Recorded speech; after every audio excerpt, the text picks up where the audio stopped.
ওয়াবিল ওয়ালিদাইনি ইহসানা।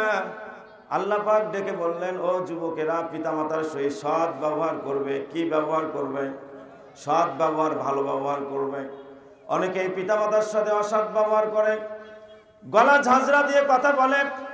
বাবা বুড়া হয়ে গেলে বলে, ও বুড়া, তোমার কথা ভালো লাগে না। মা বুড়া হয়ে গেলে বলে, মা, বুড়ির কথা ভালো লাগে না। আর শ্বশুর এবং শাশুড়িকে আম্মা এবং আব্বা ডাকে, আর নিজের মা এবং বাবাকে বুড়া এবং বুড়ো করে ডাকে। এরকম কুলাঙ্গার সন্তান আছে না নাই? কথা বলেন, একটু আওয়াজ দেন, কথা বলেন। আছে এরকম। আল্লাহ পাক নির্দেশ দিয়েছেন, ওয়াবিল ওয়ালিদাইনি ইহসানা, তোমরা পিতামাতার সহিত সৎ ব্যবহার করো। ও যুবকেরা, চকসিংহরাঙ্গার যুবকেরা, মনে রাখবা, পিতামাতার সহিত সৎ ব্যবহার করা হচ্ছে ফরজ। নামাজ যেরকম ফরজ, হজ যেরকম ফরজ, যাকাত দেওয়া যেরকম ফরজ, পিতামাতার সহিত ভালো ব্যবহার করা, সৎ ব্যবহার করাও কিন্তু ফরজ। বলেন সুবহানাল্লাহ। নামাজ আমরা ফরজ জানি, যাকাত দেওয়া ফরজ জানি, হজ করা ফরজ জানি, পিতামাতার সহিত সৎ ব্যবহার করা ফরজ। আপনাকে জমি না দিলে পিতাকে গালি দেন, আপনাকে জমি না দিলে মাকে গালি দেন, বাড়ির থেকে বের করে দেন। এমনকি বাংলাদেশে এমনও হয়েছে, বাবাকে মেরে মেরে হত্যা করেছে। এরকম কুলাঙ্গার সন্তান পেপার পত্রিকার মধ্যে অনেকেই পাওয়া যায়। কথা ঠিক কিনা? পাওয়া যায় কি যায় না? যায়। মনে রাখতে হবে, আপনার পিতা মাতা আপনাকে যদি বাড়ি থেকে বের করে দেয়, আপনাকে যদি সম্পদ থেকে বঞ্চিত করে, আপনাকে যদি মারধর করে, তথাপিও পিতামাতার উপর রাগান্বিত হয়ে কোনো কথা বলতে পারবেন না। কখনো ইসলাম এটা জায়েজ করে দেয় নাই। পিতামাতা আপনাকে পিটিয়ে যদি বাড়ির থেকে বের করে দেয়, তথাপিও পিতামাতার অবাধ্য হওয়া যাবে না। যদি অবাধ্য হন, বুঝতে হবে আপনার কপাল খারাপ। কোটি কোটি টাকা কামাই করলেও সংসারের মধ্যে কোনো বরকত হবে না। কথা ঠিক কিনা? বরকত হবে? বরকত হবে না। হযরত আবু হুরায়রা রাদিয়াল্লাহু তাআলা আনহু মসজিদের নববীতে চোখের পানি ফেলে ফেলে কাঁদতেছে। আল্লাহ রাসূল জিজ্ঞেস করলেন, ও আবু হুরায়রা, তুমি কাঁদো কেন? আবু হুরায়রা বললেন, হুজুর, আমার মা আমাকে মেরেছে, কারণ আমার মা হচ্ছে মুশরিক। আমি আপনার দরবারে সকালবেলা চলে আসি, সারাদিন এবং সারা রাত থেকে ফজরের নামাজ পড়ে আমার বাড়িতে যখন চলে যাই, আমার মা আমার উপর রাগান্বিত হয়ে যায়। ইয়া রাসূলুল্লাহ, মা আমাকে মেরেছে, আমি এটার জন্য আপনার কাছে আমি বিচার প্রার্থী হয়েছি। আল্লাহ রাসূল বললেন, আবু হুরায়রা, মা তোমাকে মেরেছে, যে আল্লাহ রাসূল যদি দোয়া করেন, উহুদের পর্বতটা স্বর্ণে পরিণত হয়ে যায়। আল্লাহ রাসূল যদি কোনো দোয়া করেন, সঙ্গে সঙ্গে আল্লাহ পাক সেটা কবুল করে নেয়। কথা ঠিক কিনা? কবুল করে কিনা? কবুল করে নেয়। আল্লাহ রাসূল বললেন, আবু হুরায়রা, তোমার মা তোমাকে মেরেছে, তুমি অভিযোগ দেওয়ার জন্য এসেছ। আমি স্পষ্ট ঘোষণা করছি, বিশ্ব নবী, তোমার মা তোমাকে মেরেছে। তোমার মা যদি মুশরিক হয়ে যায়, তোমার মার বিরুদ্ধে আমি কোনো বিধান রচনা বিশ্ব নবীও করতে পারবো না। বলেন সুবহানাল্লাহ। এই হাদিসের দ্বারা প্রমাণ, মা যদি যতই খারাপ হোক, আপনি গালি দেওয়ার অধিকার নাই। আপনার বাবা যতই খারাপ হোক, আপনি বাবাকে গালি দেওয়ার অধিকার নাই। আপনি বাবাকে মারপিট করতে পারবেন না। সম্পদ দেয় নাই, তাতে কি হয়েছে? আপনি দোয়া নেন, আপনি সম্পদ আরো বেশি করতে পারবেন। আপনার বাবার সম্পদ নাই, তাই বলে বন্ধু বান্ধবের সামনে বাবাকে ছোট করবেন। বুঝতে হবে আপনি বাবার উপযুক্ত সন্তান হতে পারেন নাই। কথা ঠিক কিনা? এজন্যই মনে রাখতে হবে, ও চকসিংহরাঙ্গার যুবকেরা, একটু খেয়ালের কান দিয়ে তোমরা শুনে রাখো। আবু হুরায়রা বললেন, ইয়া রাসূলুল্লাহ, মা আমাকে মেরেছে, এজন্য অভিযোগ দেওয়ার জন্য আমি আসি নাই। ইয়া রাসূলুল্লাহ, আমি এসেছি, আপনি আমার মায়ের জন্য দোয়া করুন, যেন আমার মা আপনার দোয়ার বরকতে যেন মুসলমান হয়ে যায়, আর যেন আমাকে মারধর যেন না করে। তাহলে এই হাদিসের দ্বারা প্রমাণ, বাবা যদি আপনাকে মারধর করে, মসজিদে 2 রাকাত নামাজ পড়ে বাবার জন্য দোয়া করবেন, এটাই আসল সন্তান। কথা ঠিক কিনা? আর যদি মা তোমাকে রাগান্বিত হয়ে যায়, মায়ের উপর কথা না বলে তুমি যদি রাত্রের বেলা তাহাজ্জুদের নামাজ পড়ে বাবা মায়ের জন্য দোয়া করো, দেখবে বাবা মা অটোমেটিক, তুমি যতই অপরাধ করো না কেন, গভীর রাত্রের বেলা বাড়িতে চলে গেছো, এমন তো অবস্থায় তোমার স্ত্রী ঘুমিয়ে গিয়েছেন, তোমার সন্তান ঘুমিয়ে গেছেন, তোমার মেয়ে ঘুমিয়ে গিয়েছেন, পাড়া প্রতিবেশী সকলেই ঘুমিয়ে গেছে, তুমি গভীর রাত্রের বেলা যখন বাড়িতে চলে আসো, আসার সঙ্গে সঙ্গে দেখবা পৃথিবীর সবাই ঘুমিয়ে গেছে, কিন্তু তোমার মায়ের চোখে তোমার জন্য ঘুম নাই। ঘুম কি আছে? ঘুম নাই। তোমার জন্য অপেক্ষা করে আমার সন্তান কখন আসবে।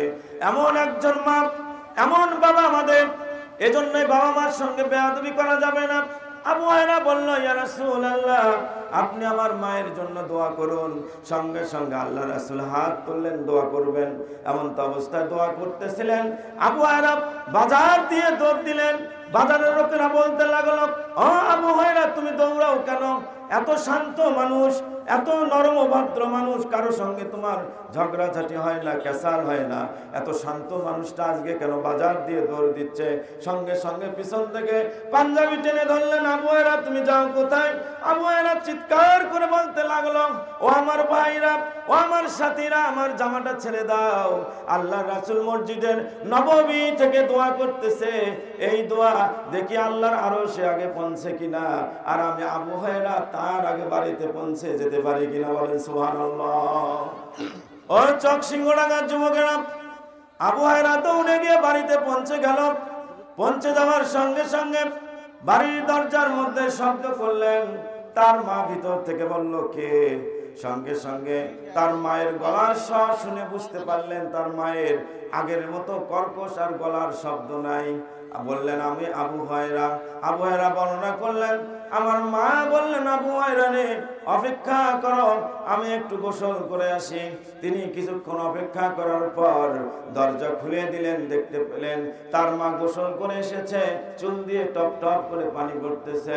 আবু হুরায়রাকে বলতে লাগলো, ও আবু হুরায়রা, তোমাকে আমি মারধর করেছি, তুমি তো এমন কোন জায়গায় যাও নাই, এমন কোন খারাপ লোকের সঙ্গে তুমি যাও নাই, তুমি তো এমন একজন ভালো লোকের কাছে, এমন একজন ভালো লোকের দরবারে তুমি চলে গিয়েছো, যার জন্য গোটা বিশ্ব আল্লাহ পাক তার জন্য বিশ্ব নবী করে, বিশ্ব রাসূল করে দুনিয়ায় প্রেরণ করেছেন, বলেন সুবহানাল্লাহ। এই কথা বলার পর দরজা খুলে দিলেন। আবু হুরায়রাকে বললেন, আবু হুরায়রা রে, ও আবু হুরায়রা, এই মুহূর্তে তুমি আমাকে বিশ্ব নবীর দরবারে নিয়ে যাও, যে বিশ্ব নবীর দরবারে গিয়ে আমি কালেমা পড়ে মুসলমান হতে চাই, বলেন সুবহানাল্লাহ। ও যুবকেরা, বাবা মাকে সম্মান করা দরকার আছে না নাই? সেই হলো আসল সন্তান। বাবা মার সঙ্গে কোনো খারাপ ব্যবহার করে না। মনে রাখবা, স্ত্রী যদি মারা যায় আবার স্ত্রী পাওয়া যাবে। মিথ্যা বললাম নাকি? একটু আওয়াজ দাও, মিথ্যা বললাম? স্ত্রী যদি মারা যায় আবার পাওয়া যাবে কি যাবে না?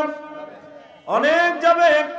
কিন্তু একবার যদি মা মারা যায়, একদিন যদি তোমার বাবাও মারা যায়, এই মনে রাখবা, যতই তোমার বন্ধু এবং বান্ধব হোক না কেন, মনে রাখবা সঙ্গে সঙ্গে তোমার উপর থেকে রহমত যেন চলে গিয়েছে। কথা ঠিক কিনা?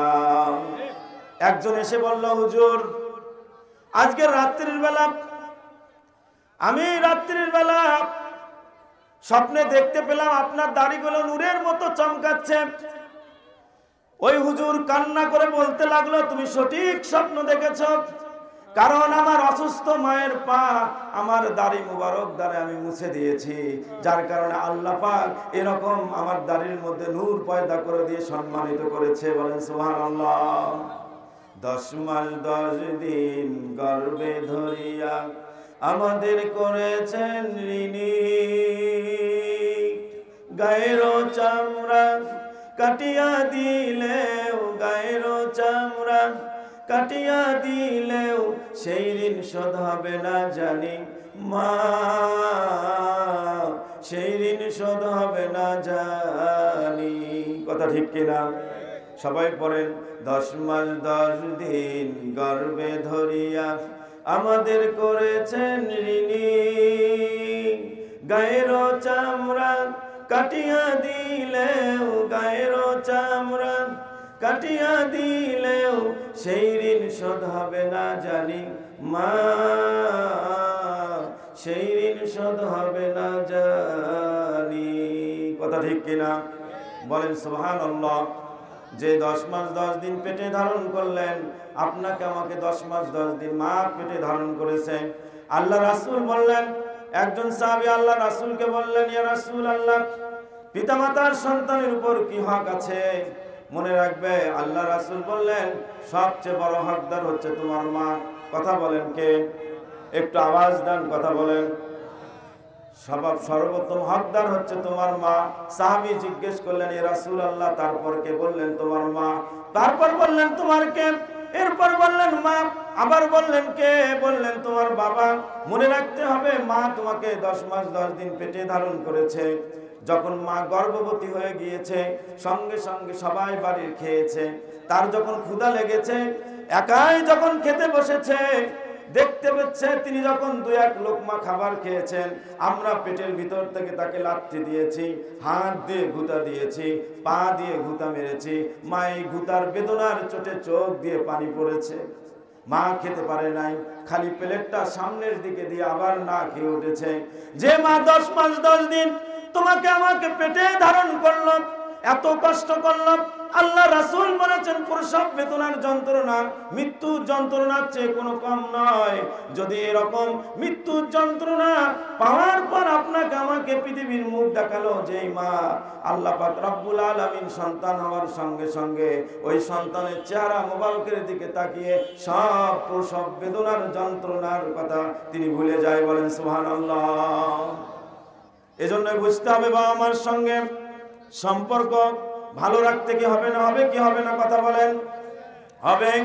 এজন্য পিতামাতার আনুগত্য করতে হবে। পিতামাতা যদি বলে নামাজ আদায় করা যাবে না, বলেন পিতামাতার তখন আনুগত্য করা যাবে নাকি? পিতামাতা যদি আল্লাহর হুকুম মানতে অবাধ্য করে, সেই পিতামাতার কথা শোনা যাবে না। শুধুমাত্র সৎ কথাগুলো তার শুনতে হবে, সৎ কথার আনুগত্য করতে হবে।